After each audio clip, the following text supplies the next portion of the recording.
Eu sou a professora Rafaela Lima, professora de Biologia, e você é muito bem-vinda na nossa aula sobre evolução do metabolismo. Mas afinal, o que é o metabolismo? A gente está falando do conjunto de reações químicas que acontecem dentro dos seres vivos. Tudo que está acontecendo aí, promovendo o crescimento, desenvolvimento, ações, tudo isso é metabolismo. E para que esse metabolismo trabalhe, a gente precisa de energia. Energia para viver. Todos os seres precisam de alguma forma obter energia. E o ser humano sempre se questionou, aí os cientistas, os pensadores, como que os primeiros seres teriam obtido energia para se manter vivo? E dentro desse contexto foram desenvolvendo então algumas teorias ou algumas hipóteses, dependendo da literatura. Quais são elas?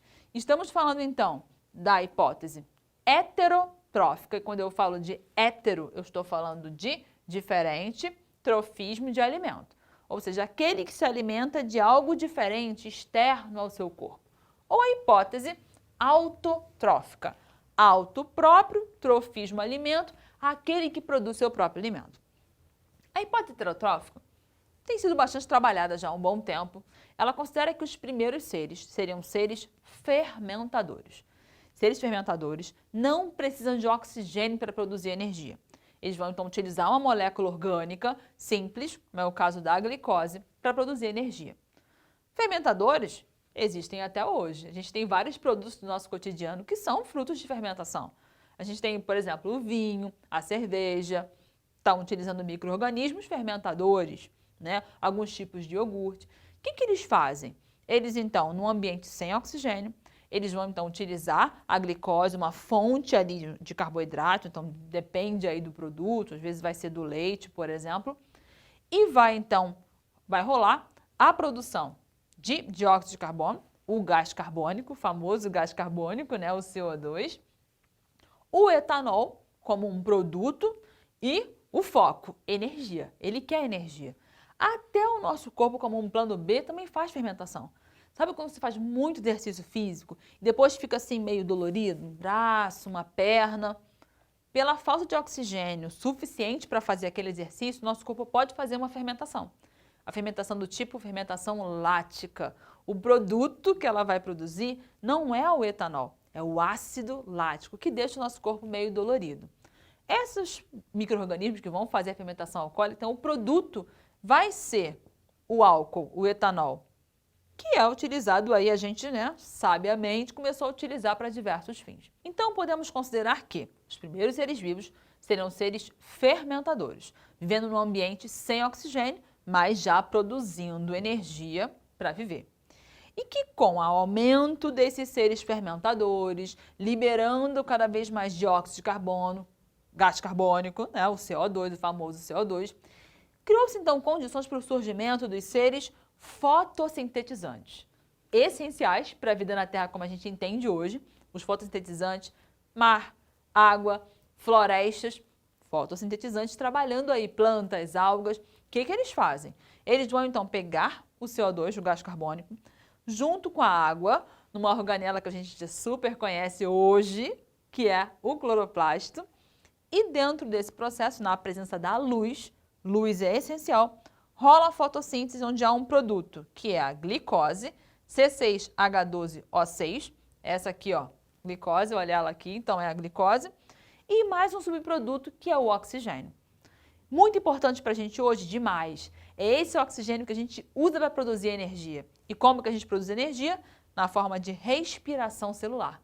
Então pegou a sacada? Esses seres sem oxigênio, esse dióxido de carbono deu condição então para que outros seres, por evoluções e complexidades, usassem esse gás carbônico para produzir sua própria energia, são os fotossintetizantes, e que aí sim, tanto a fotossíntese, tanto o oxigênio aumentando na atmosfera, eu crio condições para que esse oxigênio seja utilizado por outros seres para produzir energia. Processo esse chamado de respiração celular, que eu e você das nossas células usamos largamente para produzir energia.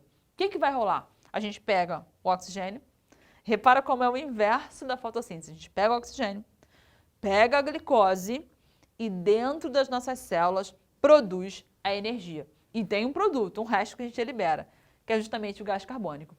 A nossa respiração celular, ela vai ter então a demanda de oxigênio e glicose, comer e respirar para viver, e um resto aí, um resíduo, que é o gás carbônico, ou seja, respiração celular oposta da fotossíntese.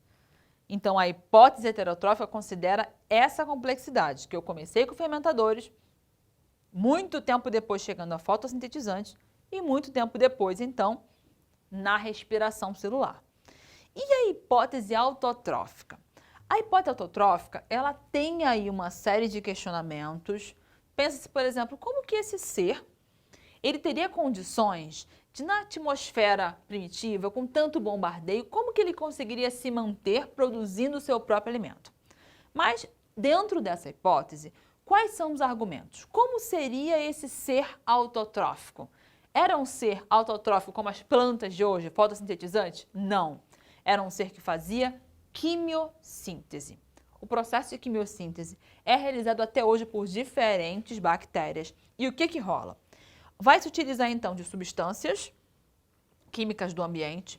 Em processamento dentro dessas células, vai rolar a produção de energia também. Repare, o produto final, ou seja, preciso de energia para viver, preciso produzir energia.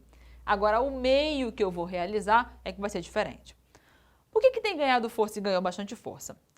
A ideia de seres autotróficos por quimiossíntese.